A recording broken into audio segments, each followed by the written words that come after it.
Hey guys, Eric Beard here. Just wanted to do a little video here for my Cal Fit 325 students, W3 and W4. We're right around the midterm now. I want to give you some tips on building a program for the midterm Module 4 assignment.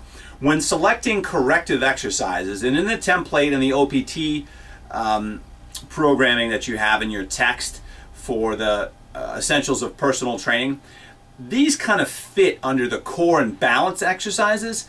When we talk about the corrective exercise specialist, we get a little bit more specific. But conceptually, if a muscle or group of muscles or area of the body is weak or inhibited, we're going to address those oftentimes in the core training area. So we would handle the self-myofascial release first on the overactive muscles, static stretching on the shortened muscles only, and then we would want to strengthen the weakened muscles during the core stability work and then the balance training exercises. So for this type of program, we're going to select core exercises from the stabilization level. If we follow the protocol from the National Academy of Sports Medicine, these exercises are going to be visually represented by having little to no movement at the spine. We want to work on those intersegmental stabilizers, the deep intrinsic muscles, the transverse abdominis, the internal oblique, the pelvic floor musculature, the lumbar multifidi, the muscles that are typically going to have origin and insertion on at least the origin on the spine. I know the internal oblique doesn't fall into that per se, but we're going to look at the muscles that will provide that stiffness to the spine, that kind of pull from the transverse abdominis on that thoracolumbar fascia, and we're going to want to spend a significant amount of time there. Balance training exercises are going to come from the stabilization level that are going to have little to no movement of the hip, knee, and ankle, or little to no movement of the stance leg. Again, taking that work that we've done at the core area, transferring it down to challenging the strength of the hip and the proprioceptive abilities of the foot ankle. So the ability of the foot and ankle to take in information, to take in proprioceptive stimulus, and to respond with the proper muscular actions to hold everything in alignment.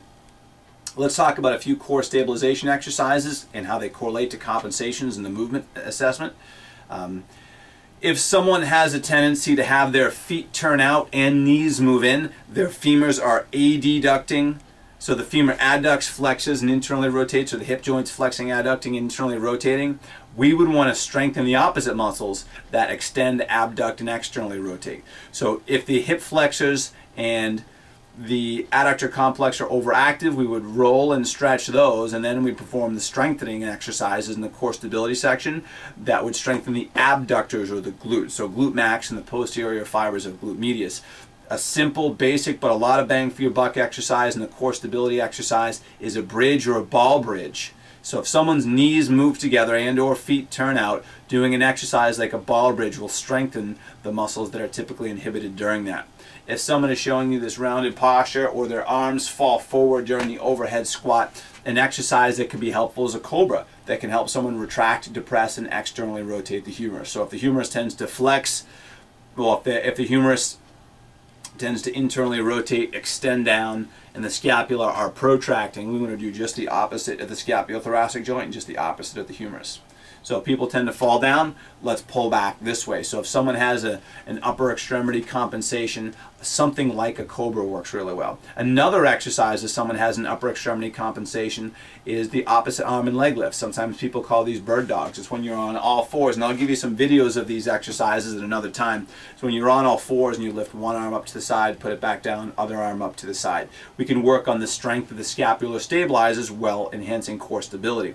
If someone has an arch in their low back, so they go to squat down, they have an excessive lordotic curve as they go down. We want to work on the deep intrinsics with the strength and stability of the glutes. We might do an exercise like supine marching, or we could go back to that quadruped opposite arm and leg movement. So there are some of your basic approaches for using core stability exercises and how they relate to movement compensations.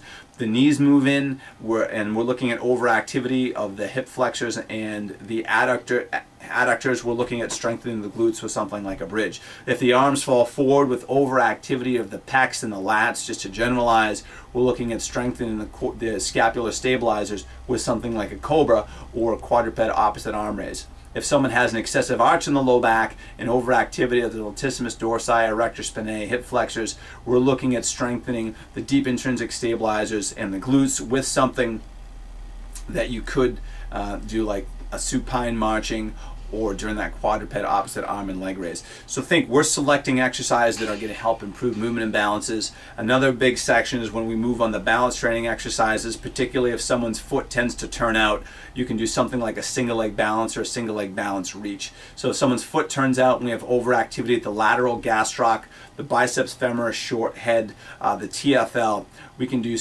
flexibility techniques for those. We can do something like a bridge and core, and then we get to balance, do a single leg balance or a single leg balance reach to strengthen the medial gastroc, the medial hamstring, and work on the synergy of muscles that will help with dynamic stability of those joints. Eventually when we're walking, we add movement to it. That's extremely important, but we're holding stationary during the single leg balance training exercises in the stabilization level. So just a kind of a philosophy and approach to building this program. I'll give you some more videos that go with this to give you the exercises as we go. But think we're not just selecting core exercise and balance exercise because the book says it. We're trying to improve the imbalances that are observed during the movement compensation. Thanks for watching. I'm Eric Beard. Have a great day.